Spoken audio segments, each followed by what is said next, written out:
തത്സമയം ലഭിക്കുന്ന ലോൺ വാഗ്ദാനങ്ങൾ കൊണ്ട് ആളുകളെ ആകർഷിക്കുന്ന മൊബൈൽ ലോൺ ആപ്പുകൾ ഇന്ന് വലിയൊരു സാമൂഹിക പ്രശ്നമായി മാറുകയാണ്. അടിയന്തരാവശ്യങ്ങൾക്കായി ചെറിയ തുക വായ്പയെടുക്കുന്നവരാണ് പിന്നീട് ഏറ്റവും കൂടുതൽ ബുദ്ധിമുട്ടുകൾ നേരിടുന്നത്.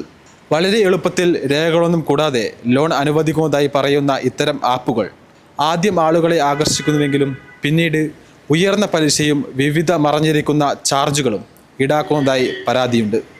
പലരും എടുത്ത തുകയ്ക്ക് ഇരട്ടിയിലധികം തുക തിരിച്ചടയ്ക്കേണ്ട അവസ്ഥയിലാണ്.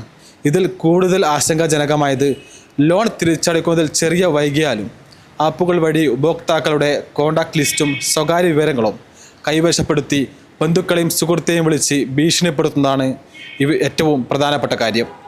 ചില സാഹചര്യങ്ങളിൽ അപമാനകരമായ സന്ദേശങ്ങളും ചിത്രങ്ങളും പ്രചരിപ്പിക്കുന്നതായും ആരോപണങ്ങൾ ഉയരുന്നുണ്ട്.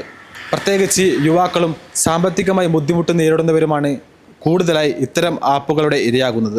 എളുപ്പത്തിൽ പണം ലഭിക്കുമെന്ന ആകർഷണത്തിൽ ആപ്പുകളുടെ വിശ്വസ്തത പരിശോധിക്കാതെ ഇൻസ്റ്റാൾ ചെയ്യുന്നതാണ് പലപ്പോഴും പ്രശ്നങ്ങൾക്ക് വഴിവെക്കുന്നത്.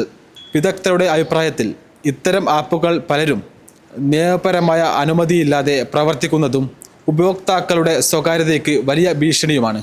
അതിനാൽ ഏതെങ്കിലും ലോൺ ആപ്പ് ഉപയോഗിക്കുന്നതിന് മുൻപ് അതിൻ്റെ വിശ്വസ്തതയും രജിസ്ട്രേഷനും ഉറപ്പാക്കേണ്ടതാണ്. പ്രശ്നങ്ങൾ നേരിടുന്നവർ ഉടൻ തന്നെ പോലീസിനെയോ സൈബർ ക്രൈം വിഭാഗത്തെയോ സമീപിക്കണമെന്നും ഭീഷണിപ്പെടുന്ന കോളുകളും സന്ദേശങ്ങളും അവഗണിക്കാതെ തെളിവുകൾക്കായി സൂക്ഷിക്കണമെന്നും അധികൃതർ നിർദ്ദേശിക്കുന്നു. മൊബൈൽ ഫോൺ വഴി എളുപ്പത്തിൽ ലഭിക്കുന്ന ലോൺ ചിലപ്പോൾ വലിയ സാമ്പത്തിക പ്രശ്നങ്ങളും മാനസികമായ പ്രശ്നങ്ങൾക്കും നയിക്കാം. അതുകൊണ്ട് ആലോചിച്ച് മാത്രം ഇത്തരത്തിലുള്ള ആപ്പുകൾ ഉപയോഗിക്കണമെന്ന് വിദഗ്ധർ മുന്നറിയിപ്പ് നൽകുന്നു. സുലഭമായ വാഗ്ദാനങ്ങൾക്ക് പിന്നാലെ മറിഞ്ഞിരിക്കുന്ന അപകടങ്ങൾ തിരിച്ചറിയുക. ജാഗ്രതയില്ലെങ്കിൽ നഷ്ടങ്ങൾ വലുതാകും. ക്യാമറ പേഴ്സൺ ജിതിനൊപ്പം അതുൽ ബ്ലാത്തൂർ, ഏജാനെറ്റ്.